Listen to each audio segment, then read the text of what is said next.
ప్రజలందరూ మెచ్చుకునే విధంగా తెలంగాణనే కాకుండా ఆంధ్రప్రదేశ్, పక్క రాష్ట్రాల మహారాష్ట్ర గాని, కర్ణాటక గాని, ఒరిస్సా గాని, ఛత్తీస్గఢ్ గాని ప్రతి ఒక్కళ్ళు తెలంగాణ ఈ 30 రోజుల పరిపాలన గురించి చెప్పుకుంటున్న ఈ తరుణంలో నిన్న మాజీ మంత్రి హరీష్ రావు గారు టిఆర్ఎస్ నాయకులు నిన్న మాట్లాడుతూ ఏదేదో మాటలు ఎంత భయంకరంగా అంటే ఒక మనిషి అసూయ పీక్స్కి వెళ్ళిపోతే ఎట్లుంటది, ఒక కుళ్ళుబోత్తనం ఎట్లుంటది, ఒక తట్టుకోలేనితనం ఎట్లుంటది అంటే ఆయన ప్రెస్ మీట్ ఒకరోజు హరీష్ రావు గారు పెడతారు, ఒకరోజు కేటీ రామారావు గారు పెడతారు, ఇంకో రోజు గ్యాప్ ఇచ్చి కవిత గారు పెడతారు. వీళ్ళు ముగ్గురే ప్రెస్ మీట్లు కూడా పెట్టేది.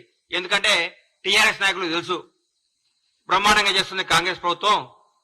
గౌరవనీయులు మన ముఖ్యమంత్రి, యువకులు, ఫైర్ బ్రాండ్ శ్రీ రేవంత్ రెడ్డి గారి నేతృత్వంలో కాంగ్రెస్ పార్టీ, కాంగ్రెస్ మంత్రులందరూ అద్భుతంగా ప్రగతి పదం వైపు దూసుకుపోతూ తెలంగాణ రాష్ట్రాన్ని పేరుని, ఖ్యాతిని, వాణిని భారతదేశం మొత్తం వినిపించే విధంగా చేస్తున్నందుకు ఈ రోజు భారతదేశం కూడా మన తెలంగాణ రాష్ట్రం గురించి చెప్పుకుంటాను. ఈ తరుణంలో నేను హరీష్ రావు గారు అంటారు 100 రోజుల తర్వాత ఇలా పప్పులు ఉడకమన్నాడు. నేను చెప్తున్నా హరీష్ రావు గారు 100 రోజుల తర్వాత కాంగ్రెస్ ప్రభుత్వం బిర్యానీ ఉడుకుతుంది, చికెన్ ఉడుకుతుంది, గుడ్లు ఉడుకుతాయి, అన్ని ఉడుకుతాయి. మీది ఏం ఉడకదు, మీ నీళ్లు కూడా ఉడకవు, మీ నీళ్లు కూడా కాగవు. ఎందుకు సార్ 100 రోజుల తర్వాత మమ్మల్ని ఏం చేస్తారు సార్ మీరు? ప్రగతి భవన్ ని ప్రజాభవన్ చేసినందుకా? మీ ప్రగతి భవన్ లో ఉన్న 100 గడీలు 5-6 పెద్ద పెద్ద బిల్డింగ్లు విడగొట్టి అందరికి అందుబాటులో తీసుకొచ్చినందుక? ఒక దళిత ఉప ముఖ్యమంత్రిని తీసుకొచ్చి అందులో పెట్టినందుక? ఎందుకు సార్ మీరు చేసేది? నియంతృత్వ పాలనకు పాతరేసి ప్రజాపాలన తీసుకొచ్చినందుక?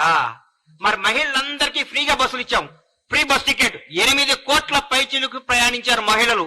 మాటల విషయం కాదు ఇది.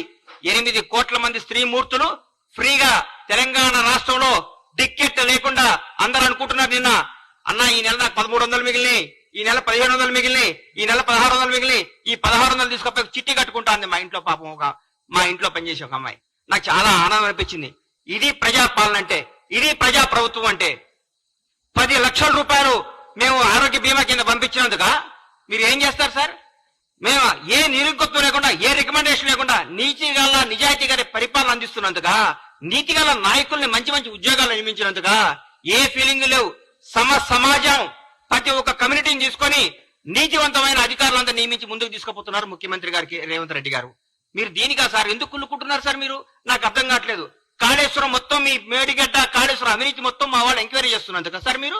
మా మంత్రులందరూ మా ముఖ్యమంత్రి గారితో పాటు కొలీగ్స్ అంటే అది బ్యూటీ ఆఫ్ డెమోక్రసీ అంటే చూపిస్తున్నాం కాంగ్రెస్ ప్రభుత్వం. ముఖ్యమంత్రి నేను, మీరందరూ దూరం ఉండాలి, మీకు ఇంటర్వ్యూలు ఉండు, నేను రూమ్ లో ఉంటా, నేను ఫామ్ హౌస్ లో ఉంటా, నేను ప్రగతి భవన్ నుంచి రాను, నేను ఎవరు కలపను, నాకు 3 వస్తే బయటకు వస్తా, 3 రాకపోతే ఇంట్లోనే ఉంటా, నా ఫుడ్ అనేది చూసుకొని పరిపాలించుకోమని చెప్తారు మా ముఖ్యమంత్రి. ప్రతిరోజు ప్రజలకు, నాయకులకు అందరికి అందుబాటులో సచివాలయంలో, ఇంట్లో ప్రతి కార్యక్రమానికి వెళ్తున్నారు, ప్రతి ఒక్కరితో మాట్లాడుతున్నారు, మొబైల్ చెమవుతున్నారు. ప్రజా ముఖ్యమంత్రి అందుకా సార్ మీరు మమ్మల్ని 100 రోజుల్లో మమ్మల్ని మా పప్పులు పడుకొని చేసేది? ఏం చేయమంటారు? మమ్మల్ని పడుకోమంటారా? అవినీతి చేయమంటారా? మీ దగ్గర ఒక మంత్రి ప్రెస్ మీట్ పెట్టాలంటే మీ దగ్గర పర్మిషన్ తీసుకోవాలి.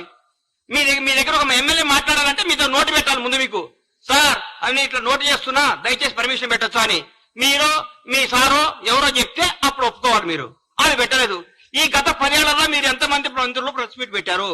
ఎంతమంది మీరు వచ్చి ఢిల్లీకి వచ్చి కార్యక్రమాలు చేశారు? నేను అంటారు ఈ పార్లమెంట్ లో కంపల్సరీ గెలవాలి, కంపల్సరీ గెలవకుంటే మన తెలంగాణ సమస్యలు ఢిల్లీలో మాట్లాడేది ఎవరుండరు. ఈ 10 ఏళ్ళు ఎవరున్నారు సార్ అధికారంలోకి?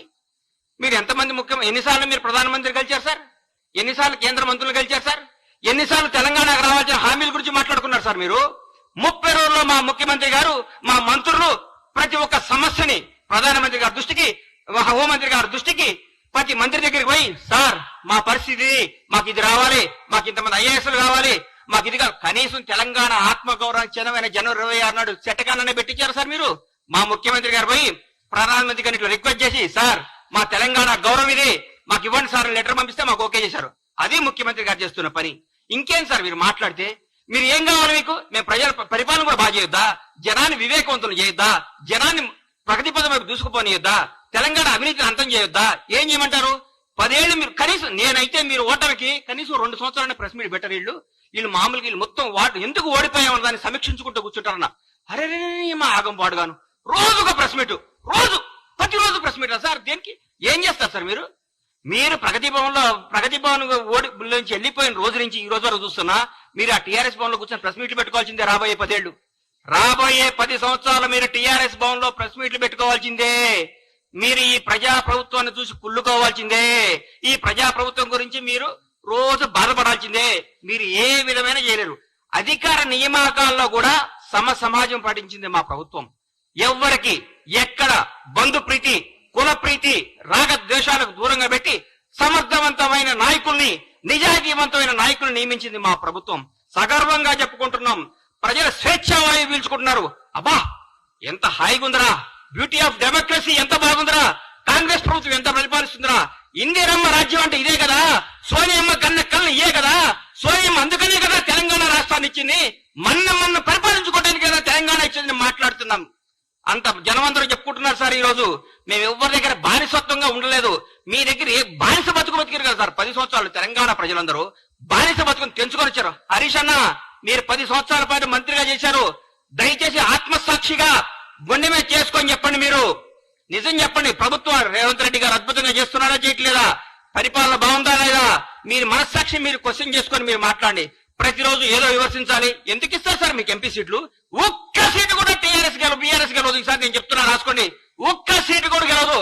రండి మీ ఓడిపోయిన మంత్రులు అందరూ వచ్చి, మీరందరూ వచ్చి, మీకు దమ్ము ఉంటే అందరూ వచ్చి ఒక్కొక్క పార్లమెంట్ లో పోటీ చేయండి. అందరూ రండి, ఎంతమంది గెలుస్తారు చూద్దాం. ఒక్కడు ప్రజలు కోరుకుంటున్నారు కాంగ్రెస్ ప్రభుత్వాన్ని. ఈ రోజు ఢిల్లీలో ప్రతిపక్షంలో ఉన్నాం, రేపు అధికార పక్షంలోకి రాబోతున్నాం. ఢిల్లీలో కూడా మేము ఏం చేస్తారు సార్? మీరు టీఆర్ఎస్ ఎంపీలు గెలిచి ఏం చేస్తారు సార్? అక్కడ ఏం చేస్తారు సార్? ఈ 10 ఏళ్ళు ఎందుకు పోలేదు సార్? ఈ 10 ఏళ్ళు హైదరాబాద్ ఢిల్లీ ఫ్లైట్లు అంతేనియా? ఈ 10 సంవత్సరాలు హైదరాబాద్ ఢిల్లీకి ఫ్లైట్లు లేవా? ట్రాన్స్పోర్ట్ అయినా ఆగిపోయిందా? ఈ 30 రోజుల నుంచి ట్రాన్స్పోర్ట్ వచ్చిందా? మీ ముఖ్యమంత్రి గారు ఎన్నిసార్లు కలిచారు సార్? రాష్ట్రపతి వస్తే, ప్రధానమంత్రి వస్తేనే స్వాగతం పలకటానికి కూడా వెళ్ళని ముఖ్యమంత్రి గారు సార్ మీది.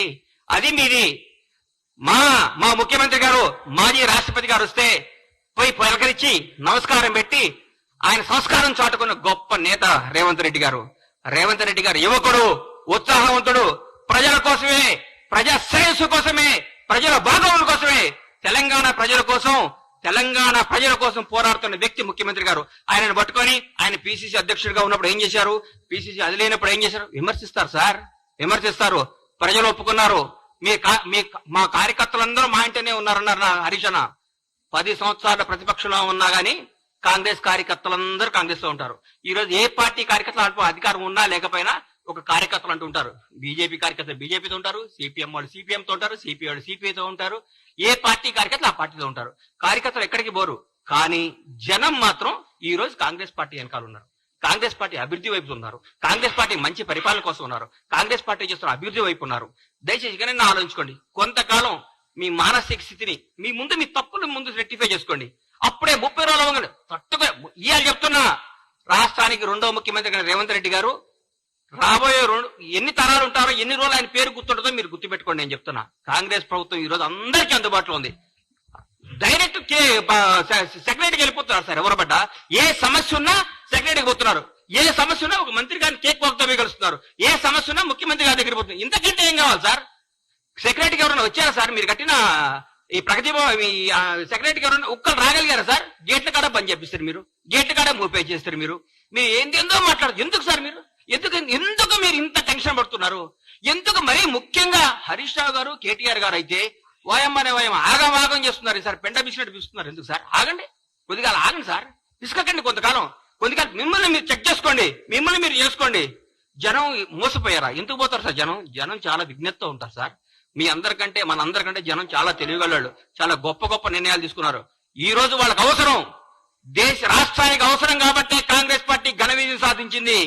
రాష్ట్ర ప్రజలందరూ కోరుకుంటున్నారు కాబట్టి కాంగ్రెస్ పార్టీ అద్భుతంగా పరిపాలిస్తుంది. రాష్ట్ర ప్రజలందరూ ఆనందపడుతున్నారు ముఖ్యమంత్రి గారిని, కాంగ్రెస్ మంత్రివర్గాన్ని చూసి. ప్రతి ఒక్క మంత్రి ఒక హోదాతో, స్వతంత్ర హోదాతో ధైర్యంగా దమ్ముగా పరిపాలిస్తున్నారు. వాళ్ళ వాక్ స్వాతంత్ర్యం ఉంది ఇక్కడ. ప్రతి ఎమ్మెల్యేకి వాక్ స్వాతంత్రం ఉంది ఇక్కడ. ప్రతి నాయకుడికి వాక్ స్వాతంత్రం ఉంది. ఎవరైనా మాట్లాడచ్చు. మీ దగ్గర మాట్లాడాలంటే ఏమవుతుందో నాయన, ఉన్న ఉద్యోగం పోతుందని భయం. మీ ముఖ్యమంత్రి గారు ప్రెస్ మీట్ పెడితే పక్కన ఒక దళిత మంత్రి గారు కూర్చుంటేనే ఎల్లగొట్టిను. మేము మా బ్యూటీ చూడండి. ప్రగతి భవన్ ఉన్నాయి. ముఖ్యమంత్రి నివాసాన్ని డిప్యూటీ సీఎం బట్టి విక్రమార్క గారు దళిత ఉప ముఖ్యమంత్రి గారికి ఇచ్చి, అన్నా మీరు అందులో ఉండండి అని చెప్పారు. అది మా గొప్పతనం. దయచేసి ఇప్పుడు చెప్తున్న హరీష్ రావు గారు కొంతకాలం ఓపిక పట్టండి. 100 రోజులు కాదు, 1000 రోజులైనా మీకు రారు, 1000 రోజులైనా మీకు జరగదు. మీరు ప్రెస్ మీట్ పెట్టే అవకాశం ఉండదు. ఊరికే మీరు పెట్టాలి ప్రెస్ మీట్, ఏదో పెట్టాలి కాబట్టి పెట్టాలి. ఎందుకంటే మీకు అట్లాంటి ప్రెజర్స్ ఉన్నాయి పైన. ఏ ప్రెస్ మీట్ పెట్టు అలా దిట్టని మీకు ప్రెజర్స్ ఉన్నాయి కాబట్టి ఆ ప్రెజర్స్ తట్టుకోలేక మీరు పెడుతున్నారని నాకు అర్థమైంది. మీ మనస్సాక్షిలో మేము బాగా చేస్తున్నాం, మీ మనసుకు కూడా తెలుసు. మీరందరూ మా ముఖ్యమంత్రి గారిని, మా ప్రభుత్వాన్ని మెచ్చుకొని మమ్మల్ని ప్రోత్సహించి ప్రజలకు మంచి చేద్దాం, ప్రజలకు అద్భుతాలు చేద్దాం, ప్రజలకు ఫలాలు అందిద్దాం. కానీ మా 6 గ్యారెంటీలు అమలవుతాయి, మా 6 గ్యారెంటీలు అందరికి వస్తాయి. 100 రోజుల తర్వాత ముఖ్యమంత్రి గారు, మా కాంగ్రెస్ ప్రభుత్వం చెప్పినట్టు, మా రాహుల్ గాంధీ గారు చెప్పినట్టు, మా ప్రభుత్వం చెప్పిన అన్ని కార్యక్రమాలు అమలు చేస్తాం. మీలాగా అబద్ధాలు చెప్పం, మోసాలు చేయం, తప్పులు చేయం, బంధుప్రీతి లేదు, రాగద్వేషాలు లేవు, నిజాయితీ పాలన ఉంది. మీరందరూ కొద్దిగా ఓపిక పట్టాలని మనస్ఫూర్తిగా కోరుకుంటూ సెలవు తీసుకుంటున్నాను. Thank you.